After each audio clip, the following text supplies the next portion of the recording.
तो इस वीडियो में हम लोग सॉल्व करेंगे एनसीईआरटी के एक्सरसाइज 5.1 का क्वेश्चन नंबर 22। क्वेश्चन नंबर 22 है discuss the continuity of the, continuity पर डिस्कस कीजिए, of the cosine, quotient, secant and cotangent function. यहां पर पूरा नाम दे दिया गया है। आप क्या जानते हैं? साइन, कॉस, टेन, कॉट, सेक, कोसेक। तो ये कोसाइन का मतलब है साइन, कॉस, और ये है कोसेकेंट मतलब कि कोसेंट, साइन का उल्टा क्या होता है? कोसेक। ये इसका मतलब कोसेक है। ANT हटा दीजिए और यहाँ पर ANT हटा दीजिए तो ये हो जाएगा सेक, मतलब ये सेक को बता रहा है। और यहाँ पर टी छोड़ के बाकी एंजेंट को हटा दीजिए तो ये कॉट, मतलब कॉट का ही पूरा नाम ये है, सेक का पूरा नाम ये है, कोसेक का पूरा नाम ये है, कॉस का पूरा नाम ये है। तो यहाँ पर हम लोगों को कॉस और इसी तरह का 2-3 और इनके कॉन्टिन्यूटी के बारे में डिस्कस करना है। अब देखिए कॉन्टिन्यूटी का क्या मतलब होता है। मान लीजिए आप किसी फंक्शन का ग्राफ बनाते हैं, कोई फंक्शन है आपके पास, आप उसका ग्राफ बनाते हैं तो कैसे बनाएंगे?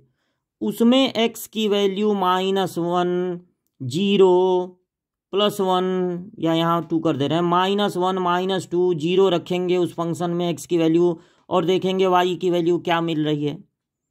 फिर उसके बाद आप उसमें 1 रखेंगे, 1.5 रख सकते हैं, 2 रख सकते हैं। अब मान लीजिए आपके पास कोई ऐसा फंक्शन है कि जब आप -1 रखे x की जगह तब तो y की वैल्यू मिला, -2 रखे तो मिला, 1 रखे तो मिला, 0 रखे तो मिला, 2 रखे, जब 2 रखे तो वो जो y है, वो जो fx है, वो हो गया नॉट डिफाइंड।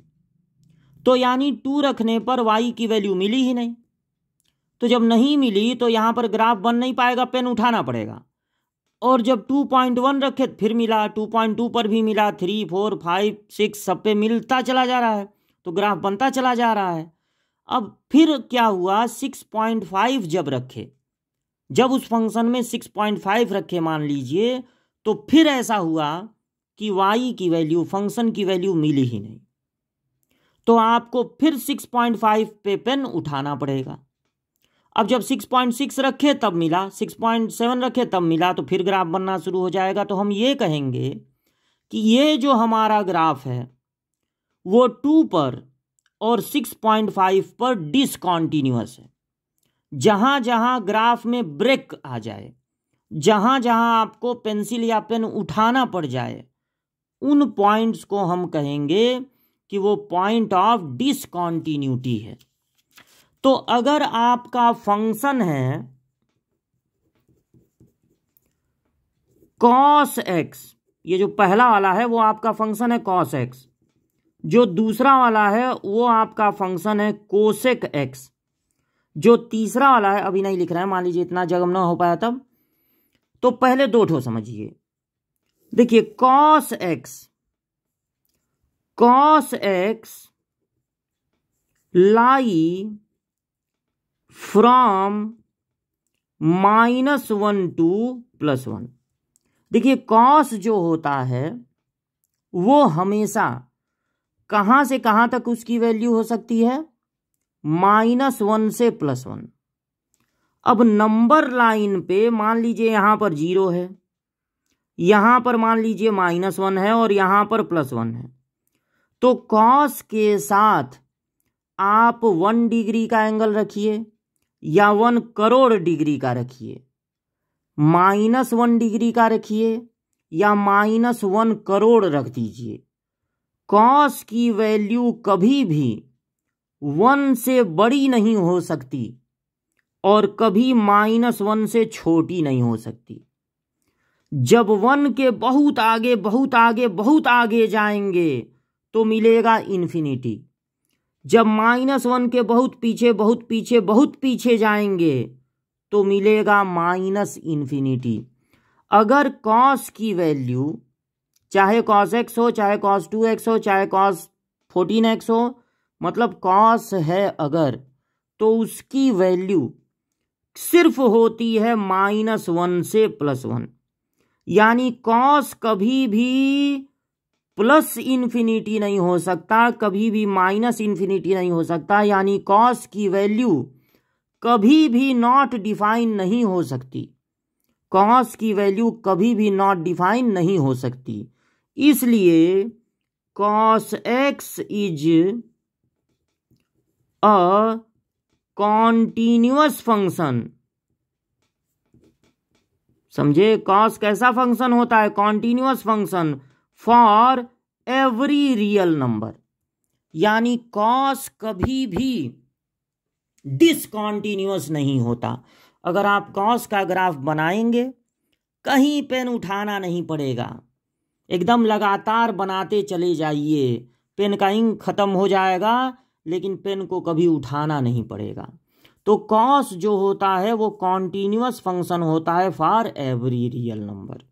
और साइन भी ऐसा ही होता है, क्योंकि साइन की वैल्यू, हालांकि साइन पूछा नहीं है इसमें लेकिन बता दे रहे हैं, साइन की वैल्यू भी -1 से +1 होती है, इसलिए साइन भी कॉन्टिन्यूअस होता है फॉर एवरी रियल नंबर। अब बात करते हैं कोसेक का। मान लीजिए आपको कोसेक का पता लगाना है, तो कोसेक की वैल्यू जो है इनफाइनाइट होती है, यानी कोसेक हमेशा कॉन्टिन्यूअस रहने वाला फंक्शन नहीं है। अब इसका पता कैसे लगाएंगे? देखिए, कोसेक को लिखेंगे 1/sin,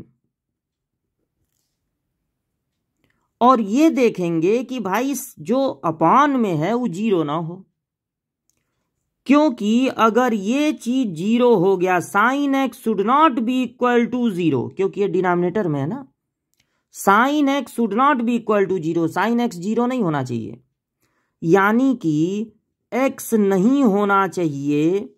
अब साइन कब कब 0 होता है?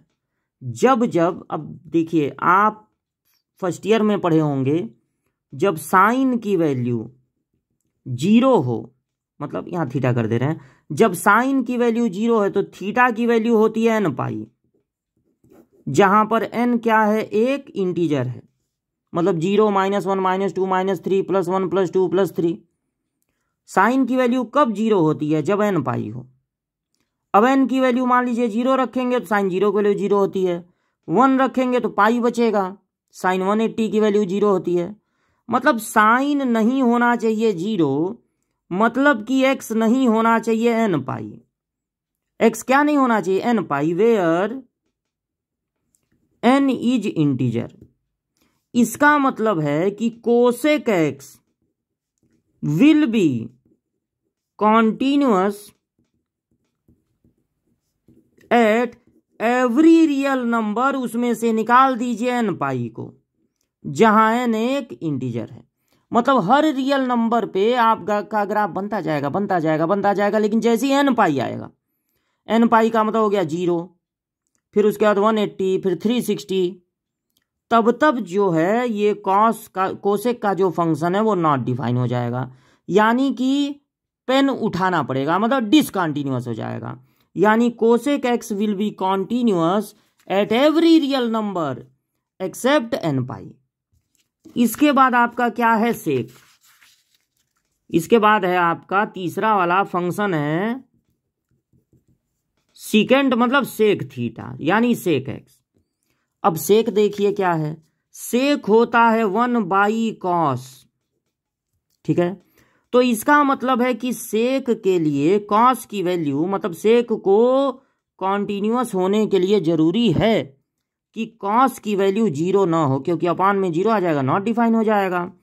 तो cos x should not be equal to 0। अब आपको जानना चाहिए कि अगर कॉस की वैल्यू 0 है तो थीटा होना चाहिए n पाई प्लस π/2, जहां पर n क्या है? एक इंटीजर है। ये फर्स्ट ईयर में पढ़ाया जाता है, और कौन से चैप्टर में? ट्रिग्नोमेट्री में, ट्रिग्नोमेट्रिक इक्वेशन में पढ़ाया जाता है। या आप फर्स्ट ईयर में पढ़ चुके हैं, भूल चुके होंगे, तो यहीं पर याद कर लीजिए। कॉस की वैल्यू कब 0 होती है? जब थीटा की वैल्यू हो n पाई प्लस π/2, जहां पर n एक इंटीजर है।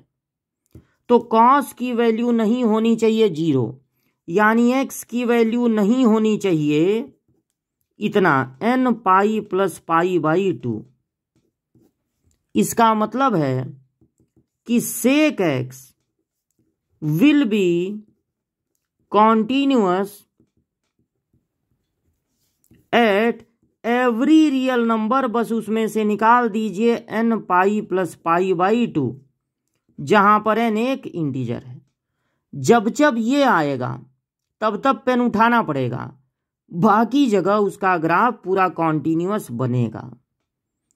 अब लास्ट वाला है कोटेंजेंट, मतलब कि कॉट थीटा, मतलब कि फंक्शन में एक्स के लिए, थीटा नहीं एक्स ले लेते हैं, फंक्शन एक्स से रिप्रेजेंट करना ज्यादा अच्छा माना जाता है, कॉट एक्स।